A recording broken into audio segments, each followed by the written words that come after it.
menghitung peluang kejadian bersyarat, maka ada syaratnya. Suatu peristiwa terjadi disyaratkan terjadi dulu peristiwa sebelumnya. Gitu artinya. Nah, peluang kejadian A dengan syarat kejadian B terjadi lebih dulu dirumuskan seperti ini. PA dikasih tanda batas seperti ini, baru B. Ini kita baca peluang peristiwa A setelah peristiwa B. Itu rumusnya seperti ini. Peluang A irisan B dibagi peluang peristiwa B, di mana peluang kejadian B itu tidak boleh sama dengan 0. Nah, kalau dibalik, begini, peluang kejadian B dengan syarat kejadian A terjadi lebih dulu, maka rumusnya seperti ini.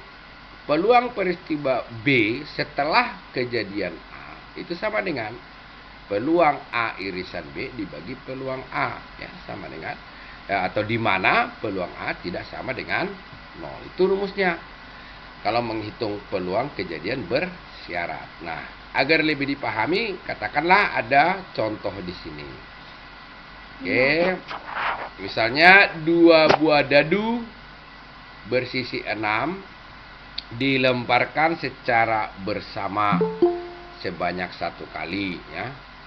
Hitunglah peluang munculnya angka 1 untuk dadu kedua. Maksudnya muncul angka 1 dari dadu kedua. Dengan syarat kejadian munculnya jumlah kedua dadu kurang dari 4 terjadi lebih dulu. Gitu kan? Misalnya soal seperti itu. Oke ya, jadi begitu. Jadi kita misalkan dulu A itu adalah munculnya angka 1 pada dadu kedua. Kita selidiki yang mana-mana A itu. Berarti ini ya, 11, 21, 31, 41, 51, 61. Oke, NA-nya ada 6. Nah, ingat lagi kalau 2 dadu bersisi 6 dilemparkan secara bersama sebanyak 1 kali, NS-nya itu tentu 36.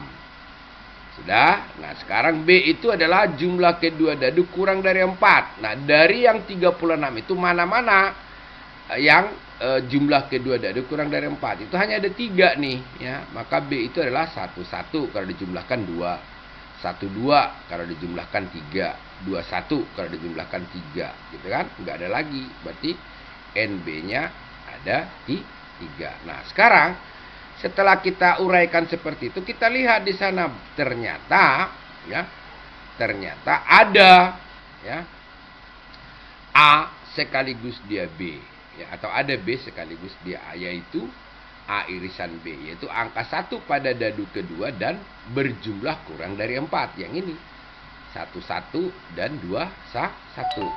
Maka kita tahu A irisan B itu NA irisan B ada 2, yaitu 11 dan 21. Nah, sekarang bagaimana kita menghitungnya? Oke, kita hitung satu persatu dulu. Peluang peristiwa A, ya, munculnya angka 1 pada dadu kedua itu tentu ini NA per NS, ya, berarti 6 per 36, 1 per 6. Gitu kan? Ya.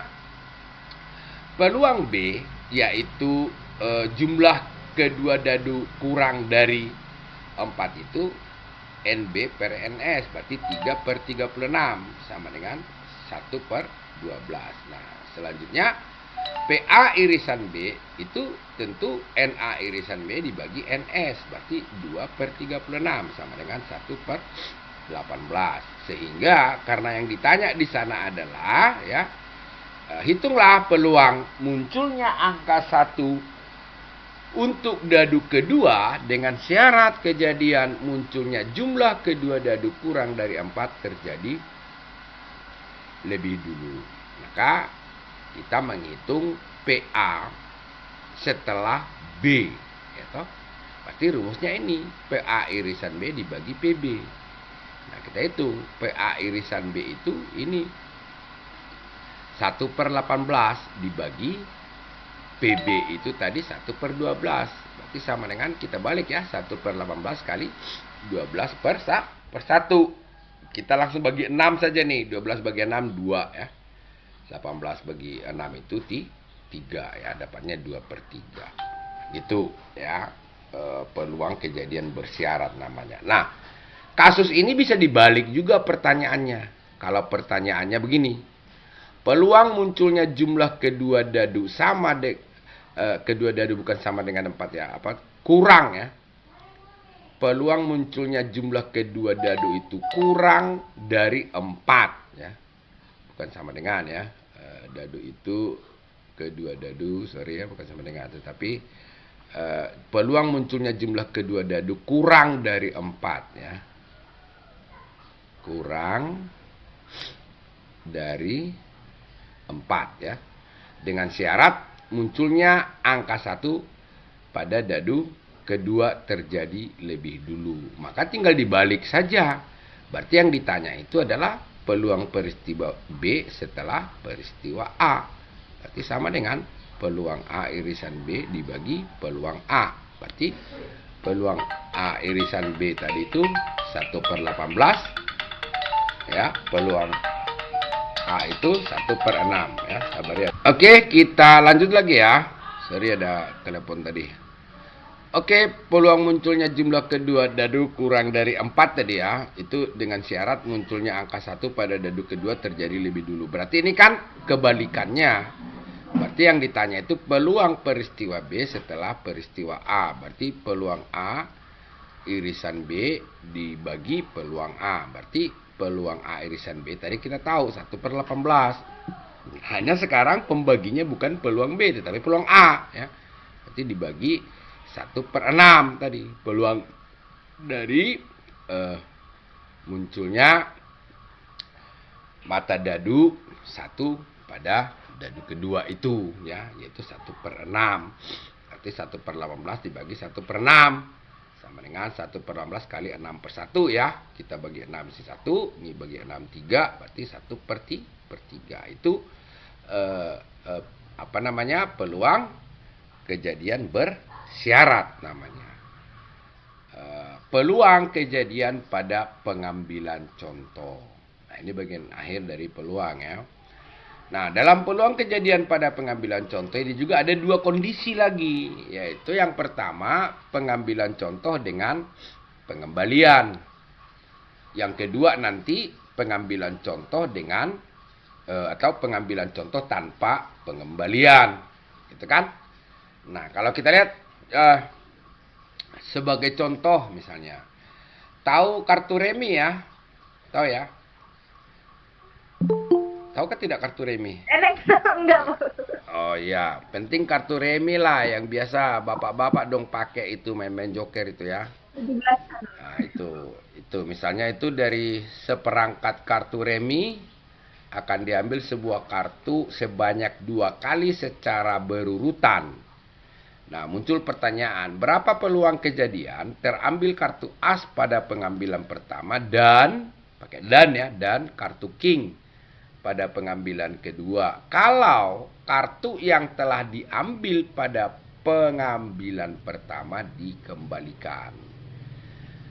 Tekan, nanti kita cek dulu kalau satu set kartu remi itu ada berapa semua, ya kan?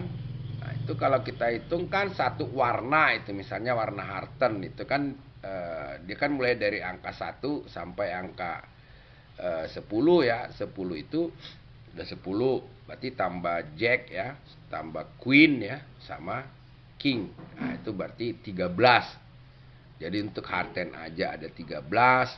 Untuk apalagi istilah kita itu diamond ya, diamond ada 13, yang keriting ada 13, dan yang apa itu skopong kah ada 13. Berarti ada 4 apalah itu, 4 corak ya, 4 corak yang berbeda ya. Warna ada 2 hitam 2 merah, tapi 2 merah itu coraknya beda kan, 2 hitam juga coraknya, berarti ada 4 lah. Jadi 4 kali 13 ada 52. Berarti NS-nya itu ada 52. Nah, katakanlah A itu adalah peristiwa terambilnya kartu as pada pengambilan pertama. Nah, kita cek kartu as dalam satu set kartu itu ada berapa buah kartu as. Kartu as itu ada 4 corak itu tadi ya. As Harten, as diamond ya, as keriting dan as kopong ya gitu. Nah, B itu kartu king juga ada 4. Nah, jadi kalau kita lihat karena ini dia tanpa pengembalian, maka tentu kedua peristiwa itu adalah peristiwa yang tidak saling mempengaruhi, atau kedua peristiwa itu adalah peristiwa yang saling bebas, karena pengambilan kartu king pada pengambilan kedua tidak ada pengaruhnya dengan pengambilan kartu as pada pengambilan pertama, karena kartu dikembalikan, gitu kan. Sehingga kita pakai rumus itu bahwa peluang A dan B-nya, atau peluang A irisan B sama dengan peluang A dikali peluang B.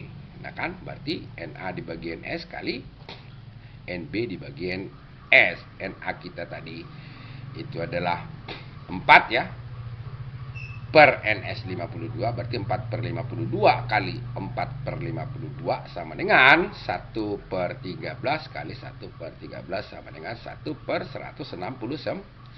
Itu jawabannya. Itu contoh dari peluang kejadian pada pengambilan contoh dengan pengembalian. Nah, kasus kedua atau kondisi kedua dalam pengambilan contoh ini adalah yang ini. Pengambilan contoh tanpa pengembalian, ya. Jadi diambil pada pengambilan pertama, hasil pengambilan itu tidak dikembalikan, itu maksudnya, ya.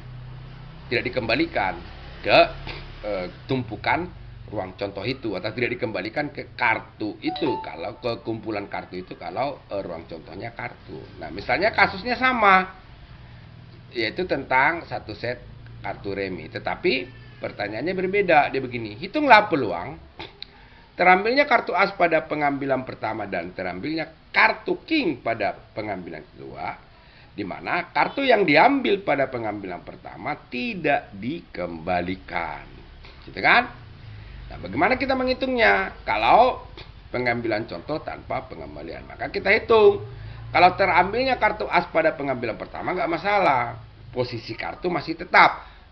Jumlahnya 52, kartu asnya ada 4. Nah, kita hitung 4 per 52, 1 per 13. Nah, tetapi hati-hati nanti di peristiwa kedua atau pengambilan kedua itu harus ditulis seperti ini, PB setelah A, ya toh, karena mempengaruhi dia, karena ada pengaruhnya, karena peluang B setelah A itu artinya setelah terambil kartu as pada pengambilan pertama tidak dikembalikan, baru diambil lagi. Kita sekarang menghitung pada pengambilan kedua peluang terambilnya kartu king. Kita hitung kartu king di tumpukan kartu masih ada 4. Kenapa? Karena yang terambil pertama itu as, gitu kan? Nggak pengaruh terhadap king. Tetapi jumlah seluruh kartu berkurang. Kalau tadi dia 52, berarti sisa kartu itu sisa 51. Kenapa? Karena kartu as yang terambil pertama itu tidak dikembalikan, sehingga ruang contohnya sisa 51. Paham ya? Sudah, sehingga peluang A dan B atau peluang A irisan B itu tinggal dihitung dengan ini. Berarti peluang A dikali peluang B setelah A, ya. Berarti sama dengan peluang A-nya 1 per 13, peluang B setelah A tadi 4 per 51. Kita kalikan tuh, 1 per 13 kali 4 per 51 sama dengan 4 per 663, itu jawabannya. Nah, perhatikan rumus ini ya. Rumus peluang A dan B ini adalah penjabaran dari rumus tadi, peluang kejadian bersyarat ini. Peluang B setelah A tadi ini, peluang A irisan B per PA. Jadi kalau kita hitung dalam PA irisan B, maka dikalikan ini kan. PA dikali peluang B irisan A yang ini. Gitu ya. Nah, itu dia. Menghitung peluang bersyarat dengan pengambilan contoh tanpa pengembalian. Oh ya, kalau tanda ini dibaca setelah ya. Memisahkan bahwa kalau ditulis PB garis tengah A berarti peluang B setelah A terjadi. Ya. Nah, jadi tadi ini kan saya sudah jelaskan di ini nih. Apa ini peluang kejadian bersyarat tadi ya.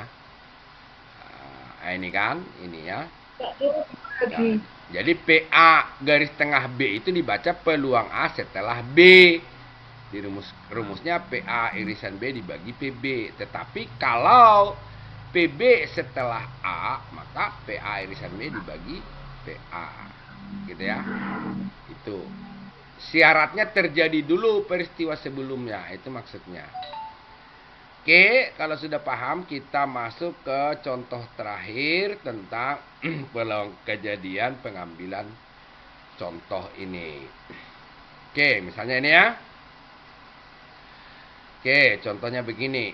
Sebuah kotak berisi 5 bola hitam dan 3 bola putih. Dari dalam kotak diambil 1 bola secara acak berurutan sebanyak 2 kali. Setelah bola pertama terambil, langsung diambil bola kedua. Nah, dari bahasa ini kita sudah tahu kalau setelah bola pertama diambil, langsung diambil bola kedua, itu artinya tidak dikembalikan, gitu kan? Nah, hitunglah peluang kejadian yang terambil itu yang A, bola hitam pada pengambilan pertama maupun pengambilan kedua. Yang B, bola hitam pada pengambilan pertama dan bola putih pada pengambilan kedua, gitu kan? Nah, oke, agar mudah menjawabnya kita bikin dulu pemisalan. Misalnya peristiwa A itu terambil bola hitam pada pengambilan pertama. Peristiwa B itu terambil bola hitam pada pengambilan kedua. Dan peristiwa C itu terambil bola putih pada pengambilan kedua. Nah, kita jawab yang A. Bola hitam pada pengambilan pertama maupun pengambilan kedua. Berarti kita menghitung peluang A dan B. Ya kan? Peluang A dan B. Nah, berarti peluang A dikali peluang B setelah A. Ya kan? Karena dia saling mempengaruhi ini. Karena bola tidak dikembalikan. Nah, kita hitung satu-satu dulu. Peluang A itu berapa? Berarti NA dibagi NS. A itu apa? Terambil bola hitam. Jumlah bola hitam di dalam kotak ada berapa? Ada 5. Jumlah seluruh bola ada berapa? 8. Maka peluangnya 5/8. Nah, selanjutnya peluang B setelah A. Nah, hati-hati dalam menentukan ini. Terambilnya bola hitam pada pengambilan kedua, tentu jumlah bola hitam pada kotak sudah berkurang. Karena tadi itu peristiwa A. Ya kan? Maka sisa 4 dia. Dan ruang sampel sisa 8 ini bukan sisa 8. 8 ini dikurang 1. Ruang sampelnya sisa 7. Maka dia 4/7. Nah, sehingga peluang A irisan B-nya itu. Peluang A tadi 5/8 dikali 4/7. Dapatnya 5/14. Itu jawaban yang A. Terambilnya bola hitam pada pengambilan pertama maupun pengambilan kedua. Nah, kalau yang B, bola hitam pada pengambilan pertama dan bola putih pada pengambilan kedua.